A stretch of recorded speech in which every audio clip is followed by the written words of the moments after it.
bagaimana Allah langsung, ini tidak pernah ditemukan di tempat yang lain, di mana Allah mengatakan aku, biasanya kami, ya. Bukankah ayat-ayatku telah dibacakan kepadamu, tetapi kamu selalu mendustakannya? Alam takun ayati, bukankah ayat-ayatku, biasanya ayatina, gitu ya. Tutsla alaikum, dibacakan kepada kamu langsung ini. Wa kuntum biha tukadzibun, lalu kalian dahulu mendustakannya. Qalu rabbana, mereka berkata, wahai Tuhan kami, ghalabat alaina shiqawatuna.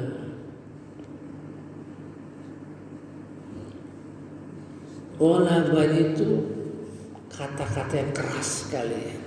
Ghalabah, menundukkan, menekan, ya. Siapa yang menekan? Alaina siqawatuna, kejahatan, kesesatan kami. Asal katanya shiqo, ya. Shiqo itu artinya lawan dari bahagia. Jadi penderitaan, ya, yang menekan, ya. Mengapa menderita? Ya. Seperti disampaikan dalam surah Toha, Allah mengatakan kami akan menurunkan petunjuk.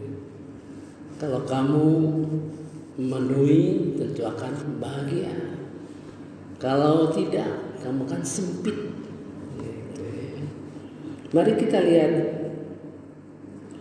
syiqah. Jadi mengapa seorang yang meninggalkan Al-Quran itu membuat dia sempit, membuat dia menderita, membuat dia tertekan, dikuasai oleh siapa? Wa kunna qauman dhalin, dan kami adalah kaum yang dhalim. Walad dhalim itu selalu kita hindari, ya. Mohon pada Allah Subhanahu wa taala kita terhindar dari dhalim, sesat. Di dalam Al-Quran itu ada 7 kelompok orang yang termasuk sesat. Pertama, kafirin, kafir. Kedua, orang fasik, ya. Ketiga, orang munafik. Keempat, orang dolim. Kelima, orang zolim. Zolim itu banyak pengertiannya, kan. Keenam, orang muzabzab. Muzabzab itu setengah-setengah. Kalau baca Quran, ayat-ayat yang kira-kira cocok dipakai. Kalau ayat-ayat yang saya kira sudah nggak sesuai dengan zaman, itu muzabzab. Itu hanya satu. Muzabzab itu di dalam Quran satu ayat aja, ya. Kalau munafikun itu berhamburan, ya. Ada lagi kelompok harfin. Harfin itu orang yang selalu mengambil manfaat, ya, punya vested interest. Artinya dia punya kepentingan lain, memang tidak merusak, ya. Tidak merusak secara umum, tidak. Karena dia kepentingan pribadi dia itu. Ya, jadi ketua DKM katakanlah kita harapkan dapat hasil gitu. Itu seperti itulah. Harfin itu. Ini satu kata saja. Jadi yang satu ayat itu mengenai harfin dan muzabzab. Jadi 7 kelompok ini yang perlu kita hindari. Ya. Nah, kelompok ini merupakan kelompok yang jadi objek daripada setan. Nah, mari kita lihat ayat di dalam surah Az-Zukhruf ayat 36.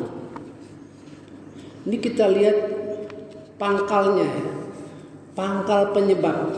Kalau ini langsung ini sudah kejadiannya gitu ya.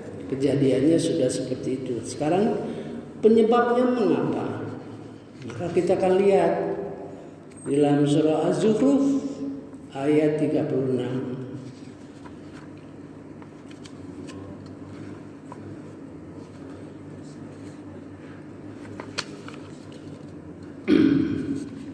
A'udzubillahi minasyaitonirrajim. Bismillahirrahmanirrahim.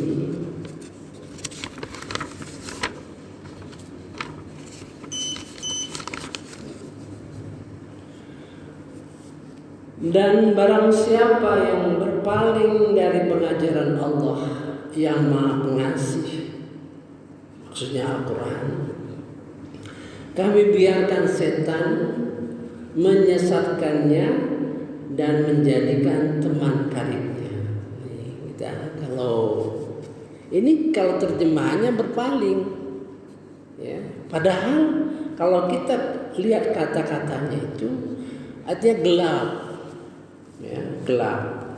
Wa may ya'shu an dzikri rahman. Jadi gelap. Persoalan Quran itu bagi dia gelap. Tidak jelas. Bisa karena dia tidak memperhatikan, ya, sehingga dia tidak tahu.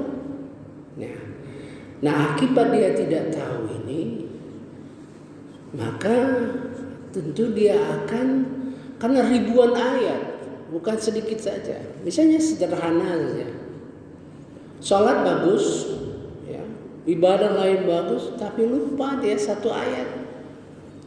Supaya Allah minta dalam surah Al-Isra ayat 52, ya, minta supaya kita semakin tua semakin baik kita bicaranya, semakin berisi yang kita bicarakan itu, semakin menunjukkan ilmu. Taruhlah itu terlalu tinggi ya, semakin bijaksanalah ya, ngomongnya, cara ngomongnya, isi omongannya, berpikir sebelum bicara, itu loss. Maka dia menjadi, karena setan itu lebih canggih. Setan itu lebih canggih. Di dalam surah Al-A'raf itu bagaimana dia ada kata ya. Kata itu menunjukkan orang yang disesatkan itu bukan sembarangan, gitu maksudnya.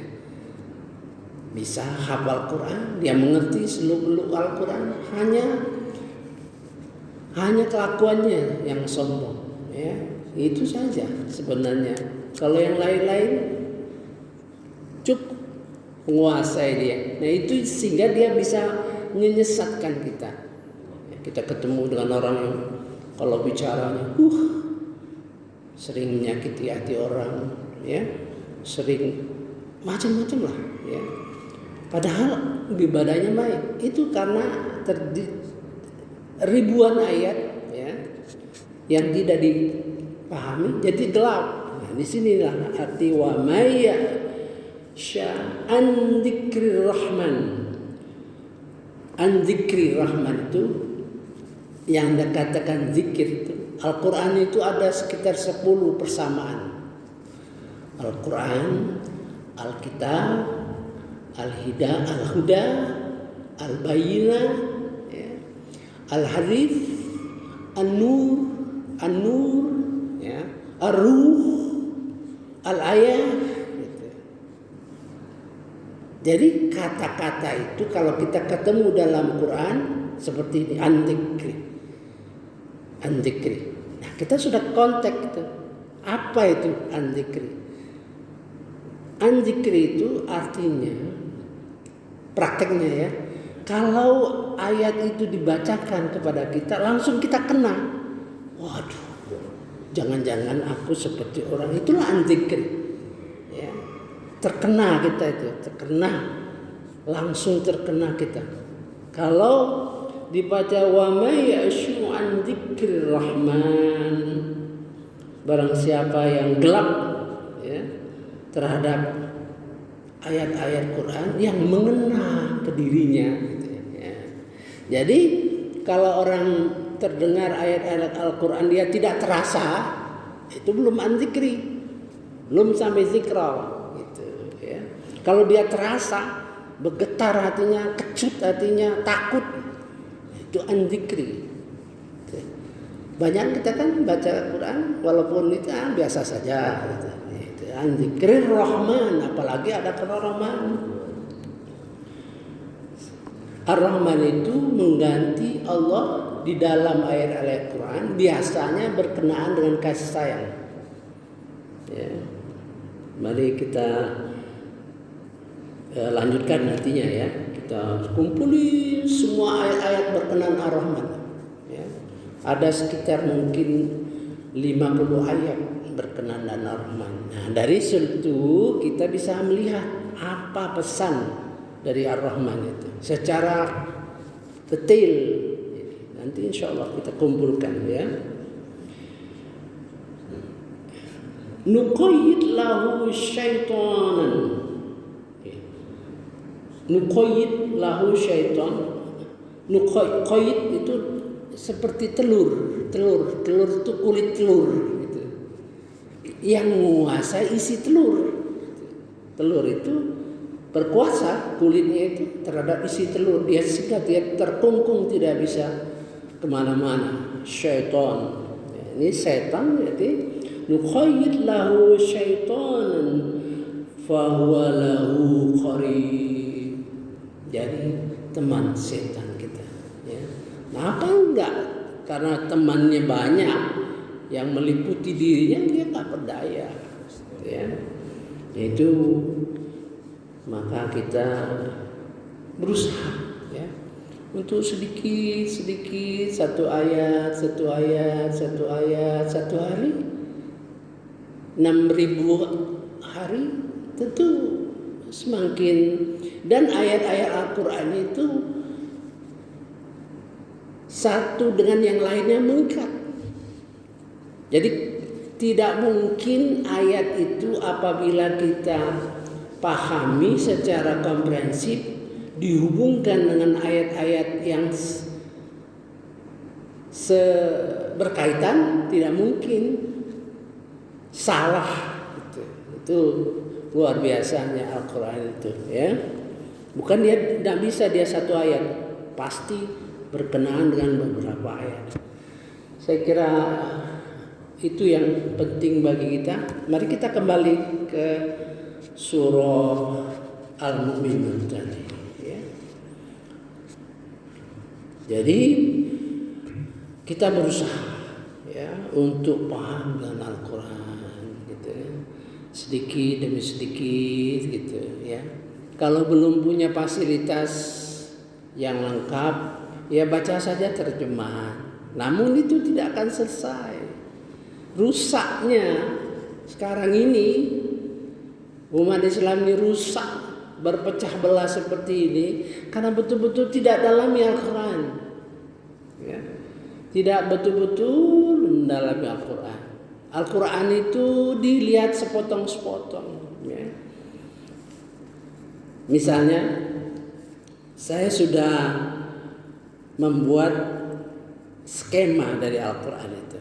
Ternyata Al-Quran itu misalnya ketakwaan itu sampai tingkat 7 ya. Jangan dilihat 7-nya itu, jangan anggap saja sebagai yang mempermudah kita bawa Al-Quran itu, artinya bertingkat-tingkat gitu.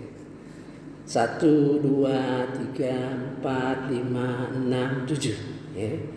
Tingkat 1 lain yang dibicarakan, tingkat 2 lain yang dibicarakan, tingkat 3 lain yang dibicarakan, tingkat 4 lain yang dibicarakan, tingkat 5 lain yang dibicarakan, 6 lain, 7 lain. Kalau saya ketemu orang yang langsung tingkat 4, biasanya keras. Dia menemukan ayat-ayat keras, ya, ayat perjuangan dan sebagainya. Jadi dia keras. Kita tahu bahwa harus melalui 1, 2, 3, 4 gitu. Membahas Al-Quran itu seperti itu, berjenjang terus ya. Saya kira mudah-mudahan kita menjadi orang-orang yang dikasih Allah Subhanahu wa taala, diberi rahmat Allah Subhanahu wa taala. Maksud diberi rahmat itu ya kita senang mendengar orang menjelaskan Al-Quran, senang kita paham dengan Al-Quran, senang kita ingin melaksanakan ayat-ayat itu. Apakah perintahnya itu berpikir, apakah perintahnya ke hati ya, dan sebagainya. Mudah-mudahan rezeki kita lancar sehingga kita bisa konsentrasi. Itulah pengertian rahmat Allah Subhanahu wa taala. Subhanakallahumma wa bihamdika asyhadu an la ilaha illa anta astaghfiruka wa atubu ilaik. Wallahu a'lam. Wassalamualaikum warahmatullahi wabarakatuh.